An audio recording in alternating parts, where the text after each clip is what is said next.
Hi, I'm Michael Smith. At Berkeley College, we're committed to educating the public about the importance of higher education and its impact on our communities.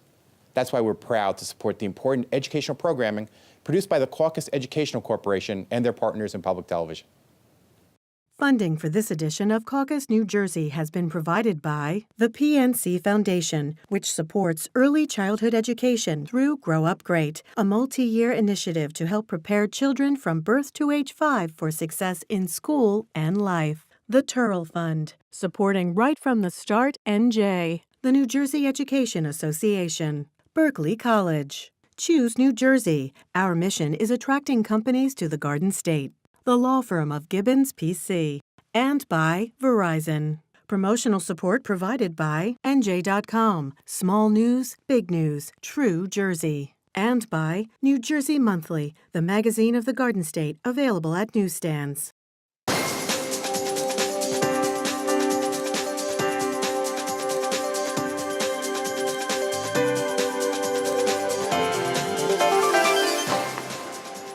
Hi, I'm Steve Adubato. I want to introduce a very special guest joining us for the first time. He is Marc Rogoff, who is Environmental Education Specialist for the New Jersey Department of Environmental Protection. Marc, we're in fact talking about outdoor classrooms, outdoor education, part of an ongoing program, a series we're doing. There's a panel discussion on this subject as well. Make sure you check it out. What is outdoor learning?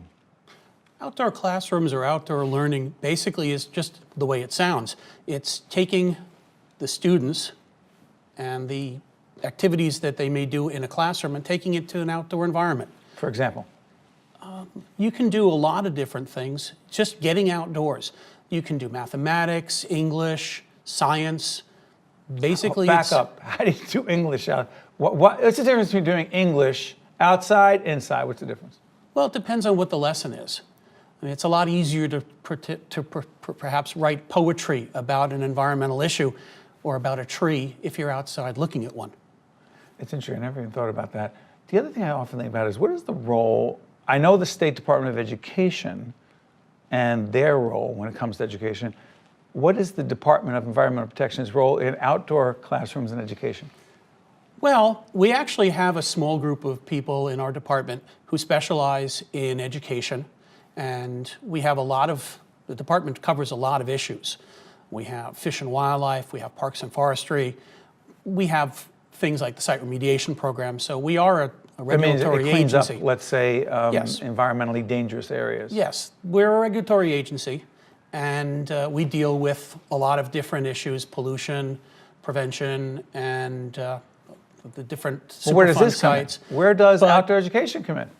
But nobody can make an environmentally sound decision unless they are familiar with the issues and have the knowledge to actually make that decision to be environmentally friendly. What I'm curious about is what does the department do to help these teachers facilitate these discussions? All right, well, we have a lot of resources available to us. The state parks and natural wildlife areas are open to the public. Teachers can bring schools there. Many of the parks have a park naturalist that can do programs at the parks. What does that mean, a naturalist? A naturalist is a professional who is basically there to facilitate educational resources. They can do outdoor programs. They're not there to be the replacement for the teacher. The teacher is the educator in this situation, but the educator may not be familiar with a lot of different things, and the naturalist is, in that respect, they know their stuff when it comes to, let's say, for example, wildlife or types of plants, and they can make those connections with the students. I'm curious about this, Marc. How much of this for you, because I'm curious about your background, how did you even get into this whole arena? Well, I was a teacher before I worked at the DEP. I taught in a classroom for 14 years. What subject? I taught science, earth sciences and biology is what I taught. And the DEP actually hired me back in 2000. One of the statements they made was they were looking for someone as an educator who had been a teacher because we can do lots with no money. Boy, don't public school teachers become experts at that? They are definitely public school, private school, whatever you want to, whatever But you made that teachers. transition from the classroom to state government. Yes, I did. And I was very pleased to do so. I actually miss being in the classroom as a teacher, but I do actually visit classrooms throughout the year. I do probably about 50 school visits a year. I go to schools to work with their teachers, indoors and outdoors. Okay. I'll do auditorium presentations, I'll do classroom programs, I'll do outdoor settings. We do a lot of programs with the schools that are looking to start an outdoor classroom learning. Oh, real quick, I'm sorry for interrupting, Mark. Some schools don't have it, looking to do it. You can help them get it done. Yes, the DP has a lot of resources to help them with that. By the way, do we have the DP website? If we could, Jen, I know in my ear right now, put it up right now. If people go on that website, how does a teacher, how does a school, how does a parent navigate that to figure out, hey, I'd love some outdoor learning in our school? We have several websites within the main website. The main website is nj.gov/DEP. It's up there right now. And if you then add /seeds, as in planting in the ground, SEEDS. yes, you'll get to our educational website. It stands for the State Environmental Education Directory site. Got it. And we have about 400 resources on that site that are linked to many of the standards, the state and federal standards, so that the teachers can look at these programs, right, and see how they match the current curriculum that they're, yes, basically. And we also have a website for school facilities, for greening your school facility. But you can teachers can navigate this. Teachers Parents can go navigate through it. these. Anybody can go into the website. We have specific pages just for children as well. Mark, I look forward to you being part of our formal, not formal, but very informal but substantive panel discussion on the question of outdoor education, outdoor classrooms, outdoor learning. Marc Rogoff from the state New Jersey Department of Environmental Protection. Thank you, Mark. We'll be right back right after this. To see more Caucus New Jersey with Steve Adubato programs, visit us online at steveadubato.org. If you would like to express an opinion, email us at info@caucusnj.org. Find us on Facebook at facebook.com/Steve Adubato PhD. And follow us on Twitter at Steve Adubato. We're pleased to be joined by Alison Mulch, project coordinator for Eco Schools USA in New Jersey at the New Jersey Audubon. Good to see you, Alison. Thank you, you too. You know, this is part of an ongoing discussion we're having about outdoor education, if you will. By the way, for those who don't know what Eco Schools USA in New Jersey are, what are they? Eco Schools. Eco Schools, yeah, that's okay. It's actually an international program. It's in 65 countries. Ecological. No, the program itself is just called Eco-Schools. Okay, that's the international program. In the United States, it's not short for anything? Well, what means ecological, but the actual title of the program is Eco Schools. And what does it do? Well, in New Jersey, the way the program's run is it provides teachers a way to do environmental and sustainability education within their own curriculum. So it provides for them a structure so that when they take children outside, they have a purpose and a structure for what they're going to accomplish. And the kids get to design their own project to make an improvement. So for biodiversity. Biodiversity? Yeah. There's a thing called biodiversity. There is a thing called biodiversity. And within Eco Schools, we have what we call our pathways, and biodiversity is just one. So if your school wants to improve biodiversity, to improve habitat for animals, birds in New Jersey, kids can do plantings, they can plant a rain garden, they can put up birdhouses, anything to draw in more native biodiversity to New Jersey.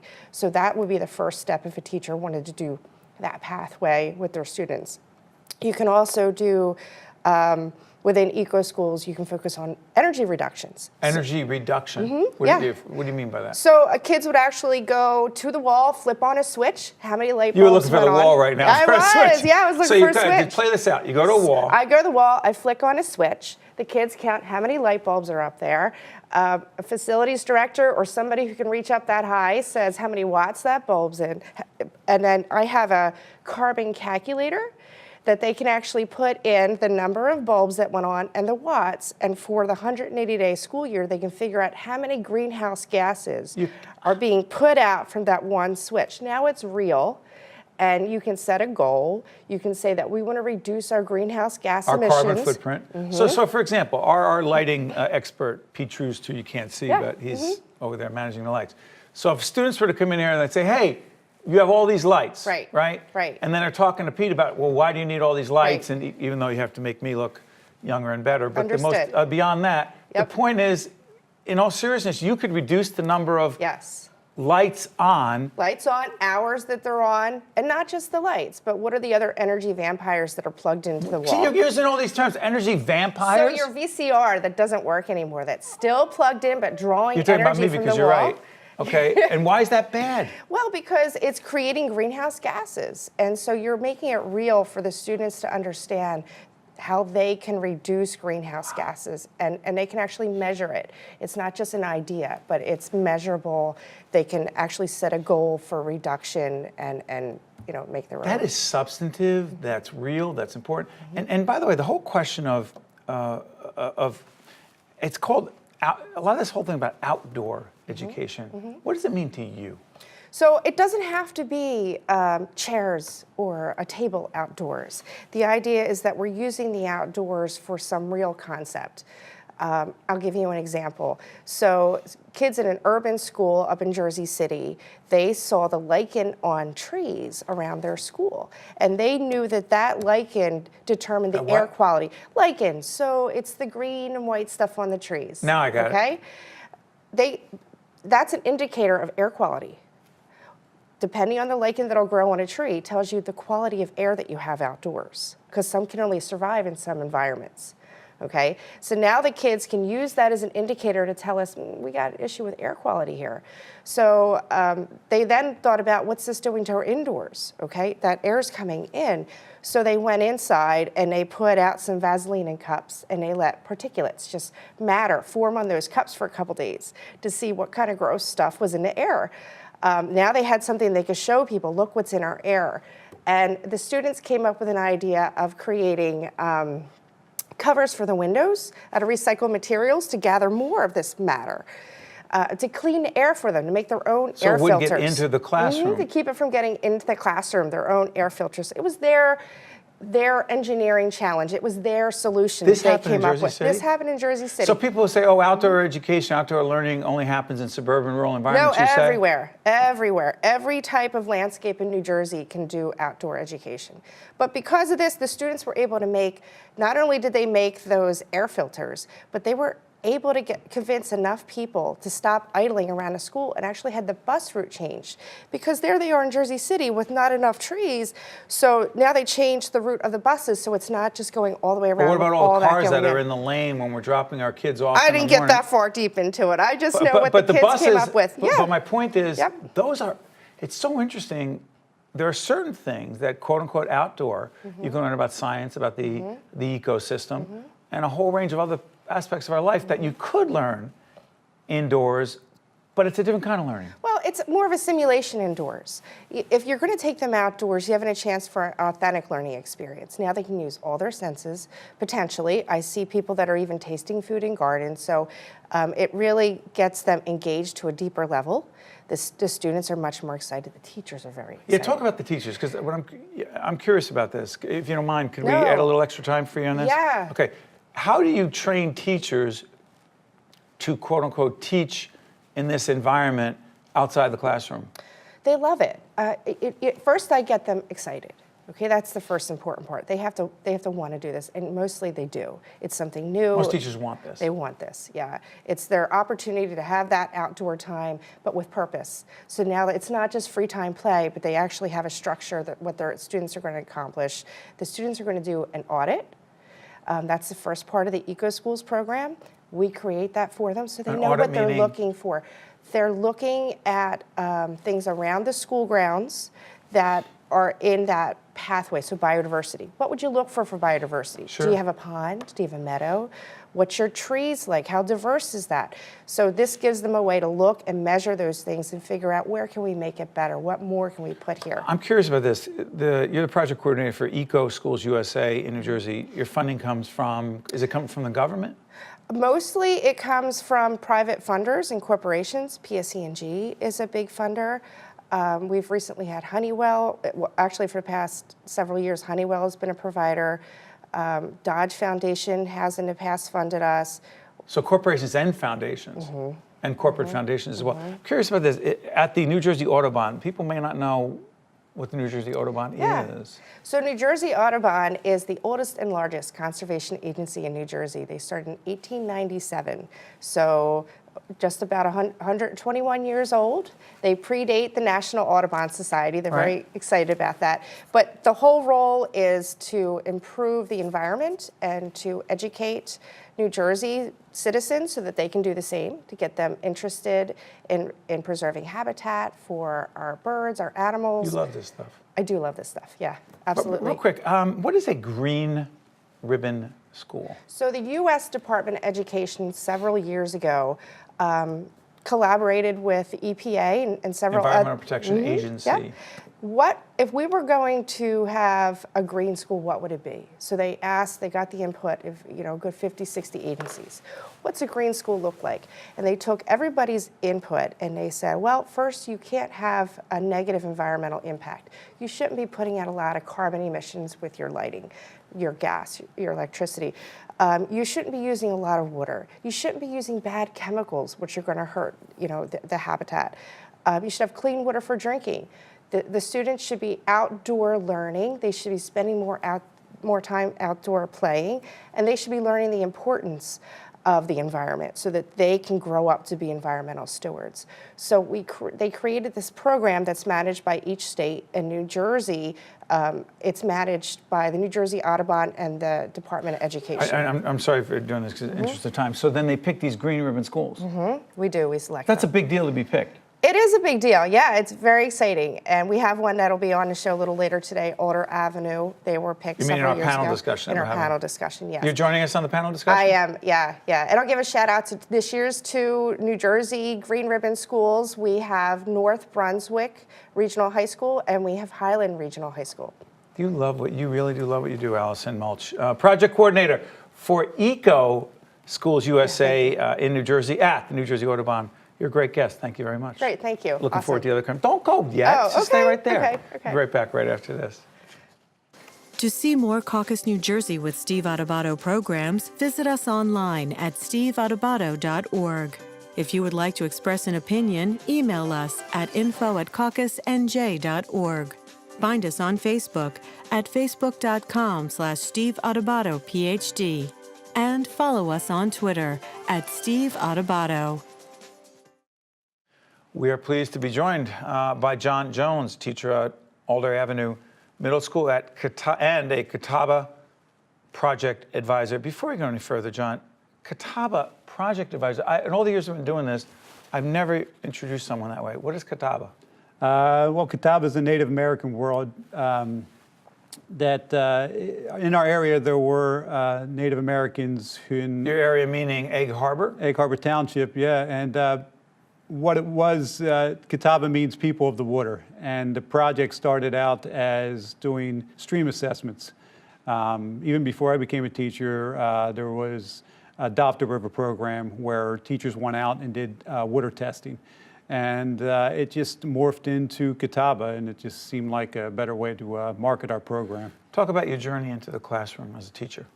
You didn't start out that way. No, I didn't. Sort of came out of college and went into landscaping.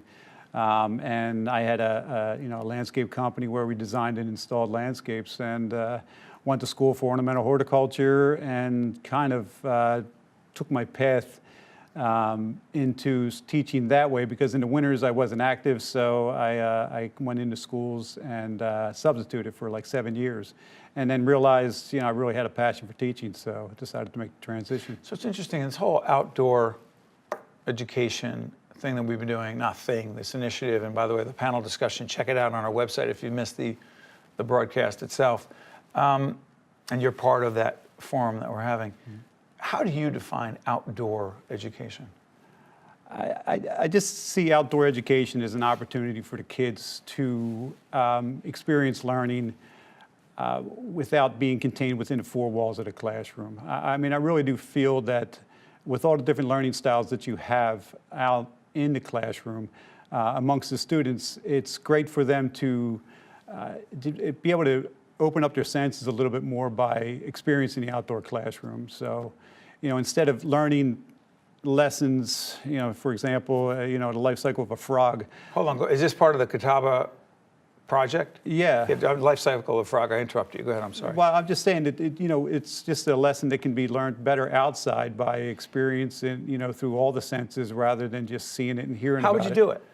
Well, we have a pond in our outdoor classroom, so we have plenty of life in the pond, and part of that is the frog eggs, the tadpoles, to the adult frogs. So I mean, you see and experience it at the different stages. So instead of projecting it up onto the classroom and showing the kids pictures of something that they could go out and see it, and a kid outside is definitely going to react differently than a kid in the classroom. Why?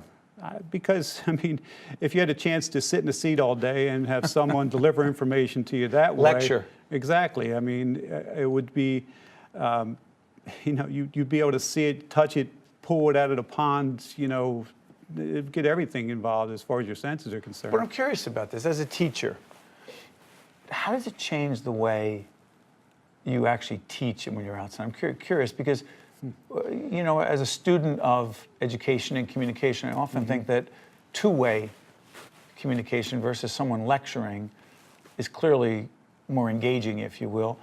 Are you more engaging and more of a loaded question? I know more of a facilitator outside than inside. That's exactly the way it is. I'm a facilitator outside. I'm not a deliverer of information. I sort of set the kids up with their goal, their objective, and then after that, I just got to get out of their way and let the learning happen. Get out of the way. Yeah, because the kids are going to know that they have to find this type of information. They have to gather this data, and I think learning happens best when kids take ownership of the learning, and they are going out there to grab the information that they need from the sources that they have. The less I stand and manage step by step as part of what they need to know and how they're going to get it, the better off they are. I mean, they'll succeed and fail. I mean, they'll attempt to, try to access the information in one way, and it might not be available. Let me play devil's advocate here. One of our sons, in the grades that you're talking about right now, was actually, I don't want to give away too much so people can figure it out if they choose to, but I was not thrilled that a course he was taking, I asked him to describe it, and he said, well, the teacher teaches and lectures for a long time, and then there's a test. I said, what else? He said, pretty much that's it. And the point I'm making is that I was concerned about that.